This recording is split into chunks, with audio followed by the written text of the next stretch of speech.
오늘의 주제는 사람은 왜 죄를 지을까? 무엇이 사람을 죄를 범하도록 만드는가입니다.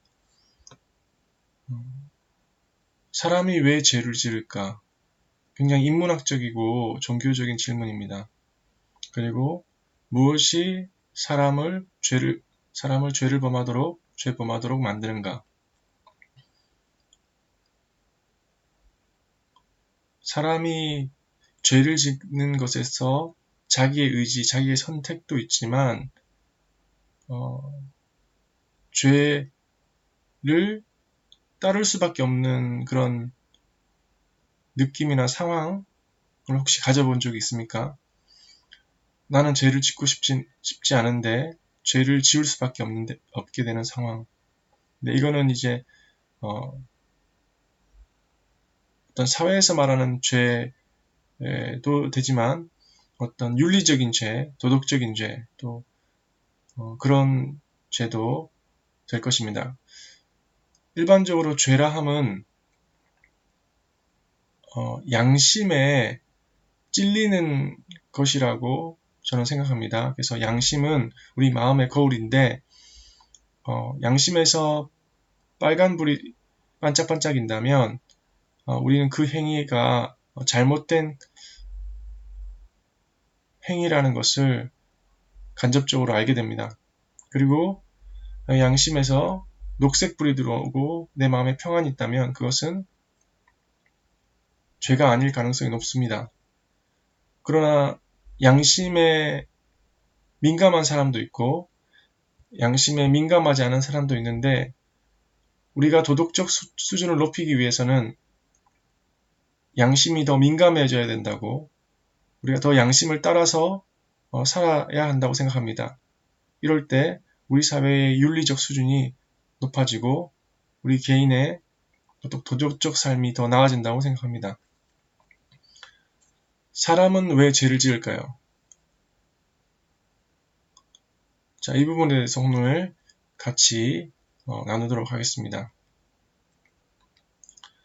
뉴스를 통해 끔찍한 범죄를 듣게 됩니다. 사회에 어떤 나쁜 영향을 주는 그런 범죄는 왜 발생하는 것일까요?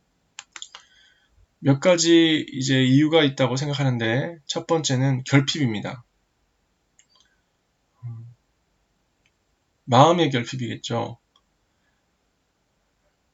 사람에게 해를 끼치는 사람은 무언가 결핍되어 있을 수 있습니다. 무엇이 결핍되어 있을까요? 어떤 정서적인 것, 그리고 그 어떤 어려움들을 극복할 수 있는 능력, 충분한 사랑을 받지 못할 때 정서가 결핍될 수 있습니다. 그래서 여기서 말하는 정서는 사랑과 같은 말이라고 봐도 됩니다. 큰 상처가 있는 경우 판단 능력이 훼손될 수 있습니다. 인간됨은 인격적인 돌봄과 대우를 받았을 때 형성됩니다. 무조건적인 사랑은 사람을 치유하고 고칩니다. 내적 불만이 있는 사람은, 결핍되어 있는 사람은, 마음이 병이 든 사람은 사회적으로 문제를 일으킬 수 있습니다. 이런 무조건적인 사랑과 인격적인 돌봄은 가정에서 이루어집니다. 사람이 태어나 자라면서 따뜻한 가정의 돌봄이 절대적으로 필요합니다.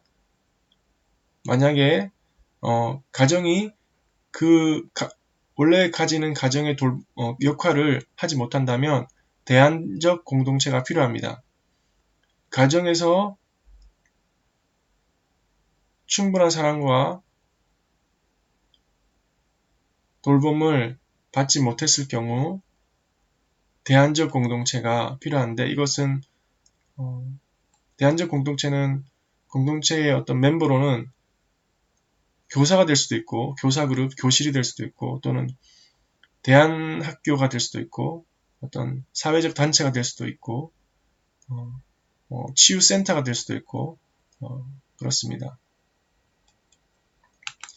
제게 이 대안적 공동체는 한국대학생 선교회 CCC였습니다.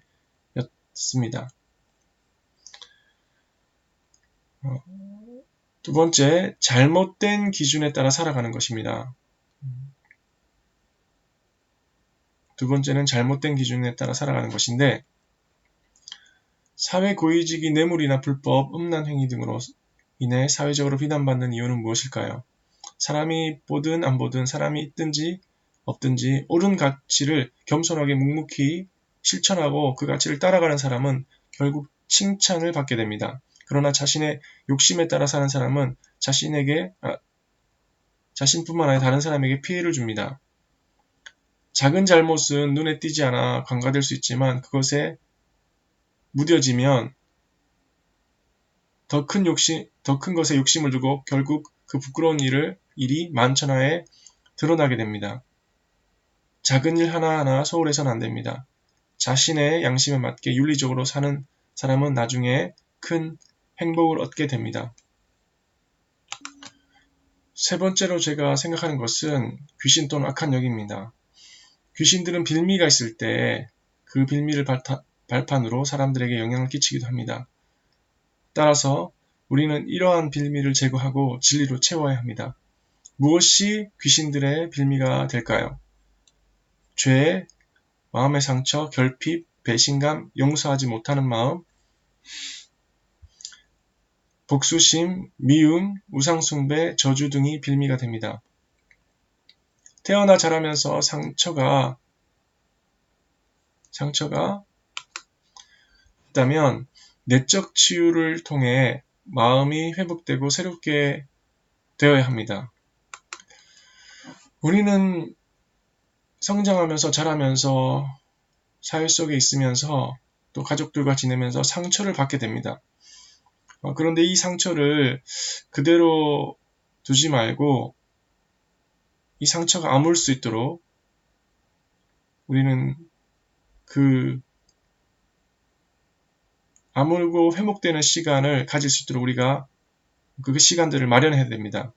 근데 상처를 치유하는 것, 상처를 고치는 것의 핵심 중에 하나는 용서입니다. 그래서 우리가 용서가 무엇이고 용서가 어떤 역할을 하는지 깊이 묵상하고 그것을 가지고 내 삶 속에서 내 마음 속에 피와 살이 될 수 있도록 받아들이고 실천한다면 우리는 회복으로 갈 수 있습니다. 마음이 새롭게 될 수 있습니다. 자, 빌미에 대해서 얘기하고 있는데 원인이 있기 때문에 쥐나 바퀴벌레가 있습니다. 그리고 생깁니다. 그래서 우리는 그 쥐나 바퀴벌레가 오게끔 하는 그 쓰레기를 그 원인이 되는 음식물을 치워야 합니다. 그래서 우리가 쓰레기를 치워야 팔이 오는 것을 막을 수 있습니다. 예수 이름 앞에 귀신들은 아무것도 아닙니다.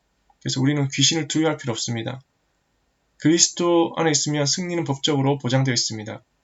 그래서 우리는 귀신을 두려워할 필요 없고 대신 귀신의 빌미가 될 수 있는 것이 우리 생활 속에 있는지 늘 점검해보고 그런 것들을 치워야 됩니다. 깨끗이 청소해야 됩니다. 우리 마음속에서 우리 삶 속에서 죄, 상처, 결핍, 배신감, 용서하지 못하는 마음, 복수심, 미움, 우상숭배, 저주 이런 것들이 감지된다면 우리는 그것을 먼저 치우는 것을 우선순위로 삼아야 됩니다. 그래야지 우리가 영적 전쟁에서 승리할 수 있고 영적 공격을 받지 않고 살아갈 수 있다고 생각합니다. 특히 상처 같은 부분, 용서하지 않는 부분은 우리가 따로 시간을 내어서 이것에서 회복될 수 있도록 새로운 마음을 가질 수 있도록 자유롭게 될 수 있도록 상처와 용서하지 못하는 마음에서 자유롭게 될 수 있도록 우리가 노력하고 그 시간을 마련해야 되겠습니다. 자살에 대해서 잠깐 언급하고자 합니다. 우리나라 사람들의 자살률이 매우 높습니다. 무엇이 자살로 이끌까요? 자살 이전에 우울증이 먼저 찾아온다고 합니다. 저도 이제 청소년 시절에 우울증이 있었고 자살 충동도 있었습니다. 자살 배후에는 귀신의 역사가 있을 수 있습니다. 자살이란 일은 정상적인 상황에서 쉽게 할 수 있는 일이 아닙니다. 이것은 자신에게 하는 살인입니다. 이 살인이란 부분은 인간의 어떤 맨정신으로는 불가능하고, 저는 어떤 귀신의 부채질, 어떤 귀신의 어떤 옆에서 귀신들의 어떤 유혹이 있다고 생각합니다. 먼저 우리가 우울증이라는 부분에 대해서 우리가 늘 감지하고, 우울증이 지속되지 않도록, 잠깐의 우울증은 있을 수 있지만 그것에 계속 머무르지 않도록 우리가 그 상황을 살펴보아야 되겠습니다. 생명, 사랑, 사람 존중의 마음은 이 마음을 놓지 말아야 합니다. 늘 생명, 사랑, 사람 존중의 마음을 가지고 있어야 됩니다.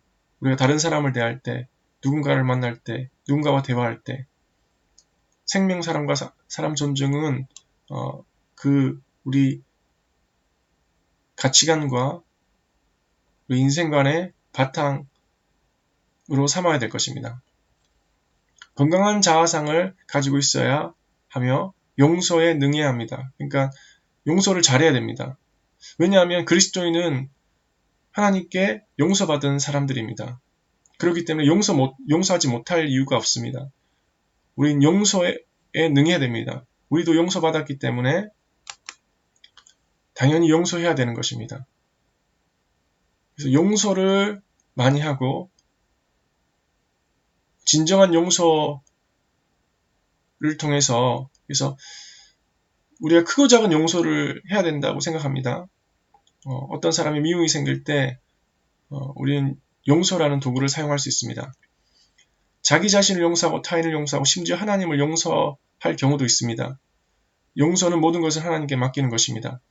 내가 하려는 것을 내려놓는 것입니다. 나는 유한하고 하나님은 무한함을 인정하는 것입니다. 용서는 우리를 자유케 합니다. 용서는 이것을 아무리 강조해도 지나침이 없습니다. 그래서 우리가 용서하지 못하는 마음이 있는지 살피고, 우리가 용서의 그런 마음을 가질 수 있도록, 용서를 할 수 있도록 그렇게 애써야 될 것입니다. 사람됨이 무엇일까? 사람됨을 가지고 있다면 실패하지 않습니다. 사람됨은 무엇입니까? 다른 사람을 무시하지 않고 존중하는 것입니다. 제가 아까 말한 생명사랑과 사람 존중이 사람됨이라고 할 수 있습니다. 사람됨은 다른 사람을 나처럼 소중히 여기는 것입니다. 서로의 다름을 인정하고 이해하려는 마음입니다. 그리고 공감하는 능력입니다. 다른 사람이 아플 때 함께 아파하고 내 것을 나누는 손길입니다. 양심에 따라 진실하게 살아가는 것입니다. 이러한 것들은 인지 능력과 상관없는 도덕적인 도구입니다. 이것을 비인지 역량이라고 부릅니다. 사람됨을 갖추기 위해서는 긍정적인 자아 개념과 의사소통 능력이 필요합니다. 그리고 이것은 우리나라 학교 교육 목표이기도 합니다.